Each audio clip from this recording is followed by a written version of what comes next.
A gente começou, a gente viu aqui no início toda a preocupação que a gente tem nesses eventos e nessas falas, em tudo que a gente ouve hoje sobre ESG. Né? Posso fazer uma pergunta? Vocês sabem o que é ESG? Cadê as folhas? Vamos passar para o pessoal escrever o que é. Não, estou brincando. Pessoal, tem uma definição muito legal do que é ESG. ESG, ou ASG em português, tá bom? É o seguinte, ESG é tudo.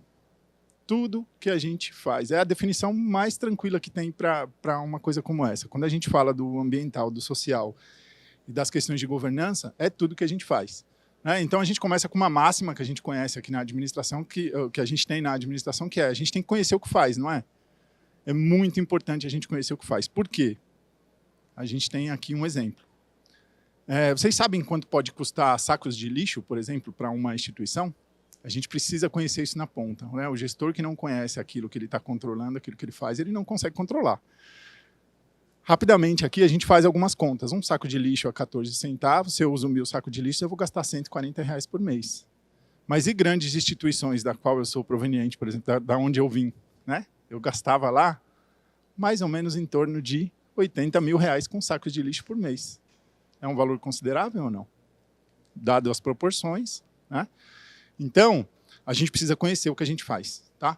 É bem importante essa imagem era só para deixar vocês entretidos, tá? Porque o recado é que a gente realmente precisa conhecer e a gente precisa saber fazer essas contas no fim do mês. Precisa olhar, a gente precisa olhar a gramatura desses sacos. Se a gente compra um saco com uma gramatura X e ele entrega e recebe com uma gramatura Y. Então, assim, tudo isso faz parte da nossa jornada do subsolo à Bolsa de Valores. Esse aqui é um trabalho bem legal, é um case também que eu participei. Eu idealizei e participei da construção dele, que é o seguinte. A minha formação inicial, o Vitor falou que é em gestão ambiental. Eu sou um dos caras mais chatos que vocês conhecem para isso. Tá? Ou talvez não tão chato assim, mas vamos lá. A gente sempre fez uma coleta de resíduos muito organizada, pelo menos nas instituições que eu passei, usando lá cores.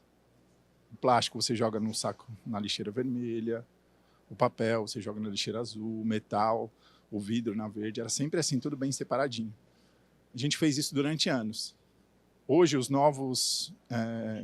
as empresas que tratam esse resíduo, você separa tudo, a hora que chega lá, eles juntam tudo e põem numa esteira automatizada, que faz a separação automática. Tem necessidade de ficar separando hoje, para quem tem essa facilidade, tá? Então, não é... A gente começa a perceber que talvez não seja mais necessário separar tanto. Então, isso para mim foi uma disrupção, doeu para mim, ter que voltar atrás. Mas, quando a gente faz o mix de resíduo reciclado, você acaba aumentando, e aí eu mostro para vocês em números. Isso aqui é o case do qual eu participei. Em 6 meses, a gente teve o aumento exponencial aqui, em 32 toneladas, se comparado ao primeiro semestre, enquanto era tudo separado por cor. O que eu estou dizendo aqui é que, para essa instituição, valeu muito a pena juntar os resíduos recicláveis numa lixeira só, como a gente viu aqui, 2 lixeiras só, uma reciclada e uma não reciclada. Tá? Vale muito mais a pena para as instituições fazerem isso, porque a gente alavanca esse número. Ah, mas aí tem menos qualidade, porque você separa menos. Pode ter algum fundo de verdade nisso, mas hoje as centrais são mecanizadas, então a gente tem aqui uma... Hoje não tem mais uma esteira, né, com catadores que ficam separando. Em alguns casos não tem mais, em outros casos ainda tem, tá bom? Mas o que eu estou dizendo é que normalmente hoje as centrais são mecanizadas, mas a gente tem aqui resultados excelentes, porque a gente juntou os resíduos recicláveis em um tipo de resíduo só, tá bom? Outro projeto importante, eu também faço a consultoria desse projeto, lá junto com essa empresa que chama CNPH. Tudo que eles vendem, eles sugerem aos hospitais separarem e recolher de volta de uma maneira regrada, acertada, com toda a documentação, com os CDFs, com os MTRs, tudo certinho, tá bom? Então, olha só, a gente tem... esse projeto acontece lá desde 2014, eu era cliente, né? Eu conseguia devolver 95% das embalagens que eu comprava. A gente fazia dá para fazer esse cálculo, tá? Quanto você compra e quanto você devolve. É algo muito legal. Logística reversa é algo que está na legislação, é lei, mas ninguém faz. Ou quase ninguém faz. Mas a gente precisa ficar ligado, a gente não vai conseguir fugir disso, tá? Por que eu trouxe todas essas informações para vocês? Porque a nossa vida era uma bagunça, né? Como essas imagens que estão passando aqui do ponto de vista de resíduos. É como eu falei, esse aqui era um indicador é um indicador que muita gente ainda tem de resíduo. Sabe quando você precisa lá medir infectante, químico, reciclável? Como que normalmente os coletores fazem, Vitor? Eles anotam o peso assim. Isso aqui é novidade para alguém ou não? Vocês sabiam que era desse jeito, não é? Pega o próprio papel toalha, o papel de pão que a gente chama, e anota lá o peso. Depois você precisa ter alguém para digitar isso, certo? A gente pode criar planilhas, dashboards. A gente pode ter essas informações de maneira assertiva, mas para isso dá bastante trabalho, né? Você tem que ter. Imagina, olha, a instituição que eu vim gerava 5 toneladas de resíduo por dia. Imagina você pesar ininterruptamente essas 5 toneladas, gerar a informação disso num papel daquele, para depois isso ser colocado em uma planilha diária, para depois da planilha diária vir uma planilha mensal para você fechar um indicador no fim do mês. E aí lembra que eu falei aqui sobre Bolsa de Valores? A gente precisa, hoje, fazer com que esses números sejam números assertivos. A gente não pode mais fingir que faz isso e o outro fingir que aceita, né? Então, eu tive um trabalho com algumas startups, até que eu consegui achar uma startup que fez uma automatização de balança na pesagem de resíduos. É algo super simples automatizar uma balança. Mas que toda vez que você pesa um resíduo, então essa já é a interface do sistema, tá? Toda vez que você pesa um resíduo, a balança está automatizada, eu subo com aquele container, com o carrinho de resíduo na balança, dou 2 cliques em um tablet, que está bem protegido para o carrinho não pegar nele, porque tem que estar com guarda-roda, senão quebra. Vocês sabem que no depósito de resíduo quebra tudo toda hora, né? Então, precisa ser bem resistente, essa é a realidade da ponta. Então, imagina que você consegue fazer a pesagem desse resíduo de maneira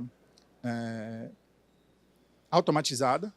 Ao subir com o carrinho na balança, você indica para o sistema qual tipo de resíduo está pesando, ele já faz a tara. Tara é outra coisa, tá? Dificilmente você vai ter uma tara. Então, assim, é super difícil lidar com um indicador como esse. E é por isso que eu estava brincando aqui com vocês, dizendo que muitas vezes a gente finge que faz e o outro finge que aceita, que está tudo bem. Mas olha só, quando a gente fala do âmbito Bolsa de Valores, quando a gente fala do âmbito gerar valor para a companhia, a gente precisa ter isso muito bem ajustado.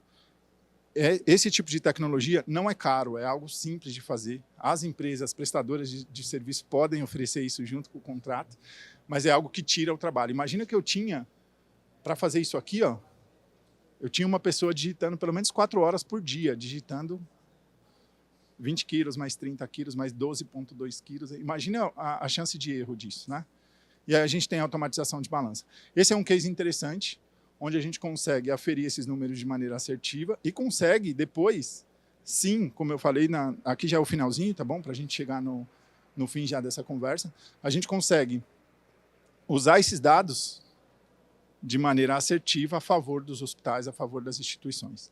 Quando a gente vai, por exemplo, para a B3, a B3 tem alguns índices de sustentabilidade, ESG, do que a gente começou a falar aqui, né? Então, por isso que eu disse que ESG é tudo, mas a gente tem lá um índice de carbono eficiente.